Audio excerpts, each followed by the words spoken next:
the UK, but he feels he won't get the security he needs. And his idea is that because you can't bring over security because they're all gun-toting, I assume.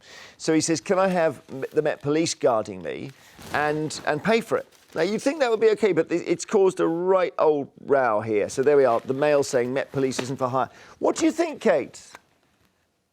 Well, it's like there's two sides to it. On the one hand, I think if people are at risk, and there's no doubt that it's not safe for him to just wander around the high street, I think if people are at risk, then the police, that's their job, is to make sure that they're not. That's what the police are supposed to do. They're supposed to protect everybody in our society. And the number of times I've had to ring them up and say, look, we've had a death threat, something like this. And I'm afraid to say I've had, I haven't had very much help, but they also haven't sent me a receipt.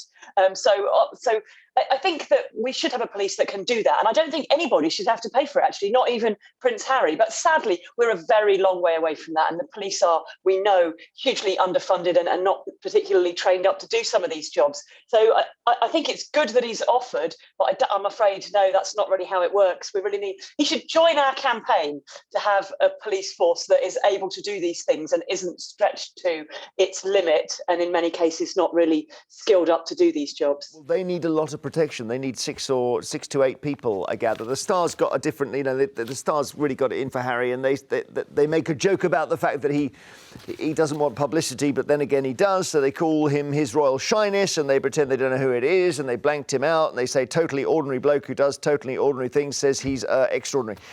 What do you think, Christo? I think, actually, although they come across as an utterly loathsome couple now, unfortunately, and although it seems that this offer for them to pay only came up after the Mail on Sunday had gone to print about this, they'd gone for a right of reply, didn't hear anything, and then once they'd published the story, then Harry and Meghan agreed to make a contribution. I actually, on this occasion, agree with them.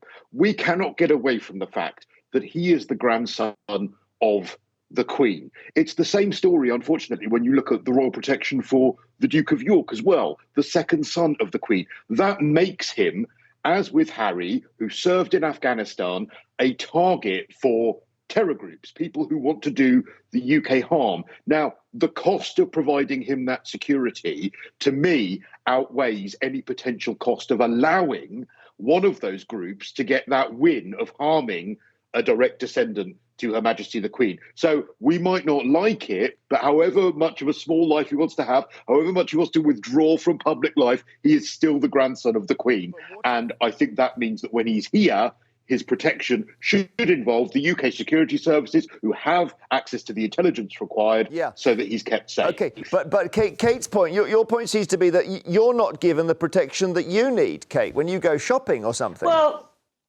Well, it's not that I need protection when I go shopping or anything like that, but there have been occasions when I've been scheduled to appear somewhere and somebody's made a direct death threat about that event, saying that they're coming to it and that they're going to kill me. And I've had to cancel events, move things around, or indeed just not go and not get paid for it and not do my job. I don't think the solution is that obviously the solution is that I should also be protected, not that, well, if I can't have it, nor can Prince Harry, because Christo is right.